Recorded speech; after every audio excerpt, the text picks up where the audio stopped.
Et pour parler de cette visite, nous avons en ligne Dr Raouf Ghafar, analyste politique. Bonsoir docteur. Bonsoir. Alors, docteur Raouf Ghafar, parlez-nous des fruits de la visite aujourd'hui qu'a eu le président, ou de la rencontre qu'a eu le président Abdel Fattah al-Sisi avec le secrétaire général du Conseil suprême de la défense du Royaume de Bahreïn. La relation entre l'Égypte et Bahreïn a été toujours très spéciale. Bahreïn, c'est un pays du Golfe très important, c'est un centre financier très important, et nous avons gardé des relations vraiment exceptionnelles. Sur le plan chef d'État, le roi de Bahreïn il aime l'Égypte, il passe quelque temps, surtout en hiver, en été, je m'excuse, en Égypte. Et donc, il y a toujours des relations commerciales et d'autres entre les deux pays qui se développent. Et cette rencontre a été dans le cadre de l'échange sur le plan économique et politique, certainement. Et en plus, il y avait toujours un point de vue identique entre le Bahreïn et l'Égypte vis-à-vis les crises régionales. Crise palestinienne, entre autres, la Libye, le Soudan, etc. Et le Bahreïn a toujours joué un rôle important dans des pourparlers, dans les négociations qui visent vers l'établissement de la paix et la sécurité dans la région. Ben, justement, concernant la situation à Gaza, les deux leaders étaient effectivement du même point de vue, et le Bahreïn a salué les efforts de l'Égypte pour tout ce qui a été déployé par l'Égypte concernant le conflit à Gaza depuis son commencement. Mais à ce sujet, je voudrais vous poser la question concernant la situation ou la position des pays du Golfe face à ce conflit. Premièrement, on ne peut pas nier l'effort vraiment colossal que l'Égypte exerce envers cette crise. Nous avons toujours eu la responsabilité du peuple palestinien depuis près de 80 ans. On ne va pas changer ceci. Durant les derniers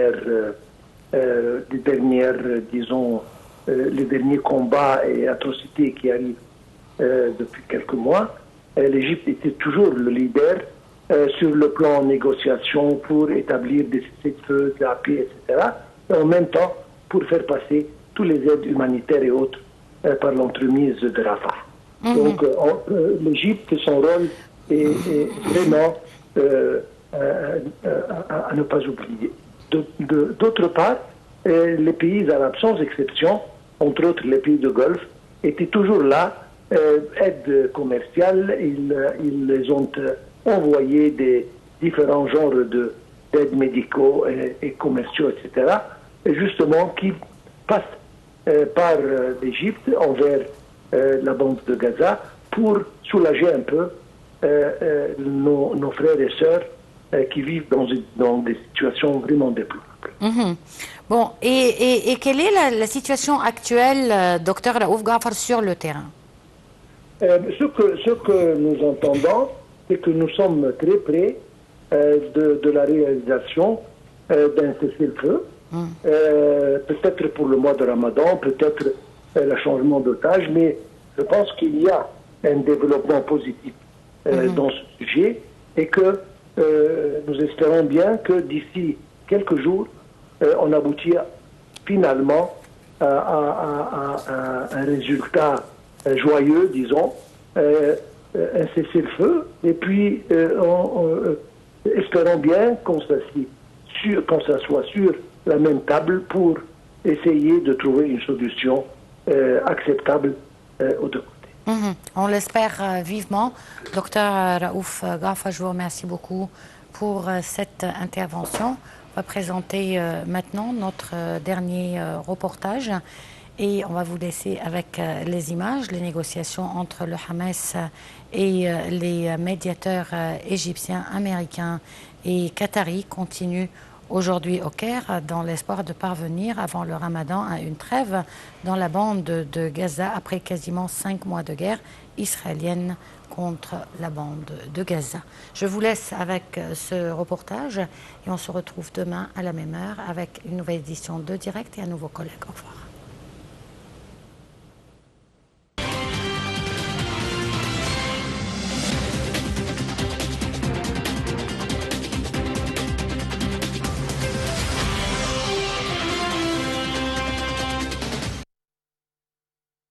Les négociations entre le Hamas et les médiateurs égyptiens, américains et qataris continuent aujourd'hui au Caire dans l'espoir de parvenir avant le Ramadan à une trêve dans la bande de Gaza après quasiment 5 mois de guerre d'Israël sur la bande de Gaza. Ceci intervient alors que des bombardements israéliens ont de nouveau visé pendant la nuit le territoire palestinien assiégé, notamment les villes de Rafah et Khan Younis dans le sud, faisant au total 97 morts en 24 heures selon le ministère de la Santé du Hamas au pouvoir à la bande. Les médiateurs égyptiens, américains et qataris tentent d'arracher un compromis aux deux camps afin d'obtenir un accord de trêve avant le début, le 10 ou 11 mars du Ramadan. Un tel accord permettrait une libération d'otages retenus à Gaza en échange de prisonniers palestiniens détenus par Israël. Les discussions se poursuivent au Caire avec les États-Unis, le Hamas et le Qatar, mais sans représentant israélien. Les États-Unis, principal soutien d'Israël, réclament avec de plus en plus d'insistance un cessez-le-feu face à la catastrophe humanitaire que la guerre a causée dans la bande de Gaza. Lors d'une rencontre lundi avec Benny Gantz, membre du cabinet de guerre israélien, la vice-présidente américaine Kamala Harris a exprimé sa profonde inquiétude pour Gaza. Elle a appelé le Hamas à accepter les conditions qui sont sur la table pour une libération des otages qui se traduirait par un cessez-le-feu immédiat de 6 semaines et permettrait d'augmenter l'aide humanitaire. Mais le Hamas exige notamment avant tout accord un cessez-le-feu définitif et un retrait militaire israélien du territoire. Israël rejette ces conditions, prétendant vouloir poursuivre son offensive jusqu'à l'élimination du Hamas.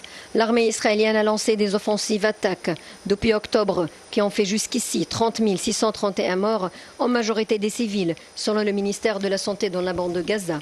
Pour parvenir à la victoire totale, l'occupation israélienne a annoncé préparer une offensive terrestre sur Rafah, une ville située à l'extrême sud de la bande de Gaza, contre la frontière fermée avec l'Égypte, où sont massés, selon l'ONU, près d'1,5 million de Palestiniens dans une situation désespérée. À Khan Younis, des Palestiniens continuent à récupérer les corps en décomposition qui jonchent les rues de cette ville, transformées en champs de ruines, et les évacuent dans des couvertures. Selon l'ONU, la famine est quasiment inévitable pour 2,2 millions d'habitants de Gaza, soit l'immense majorité de la population, l'aide humanitaire n'arrivant que compte-gouttes alors que les besoins sont immenses.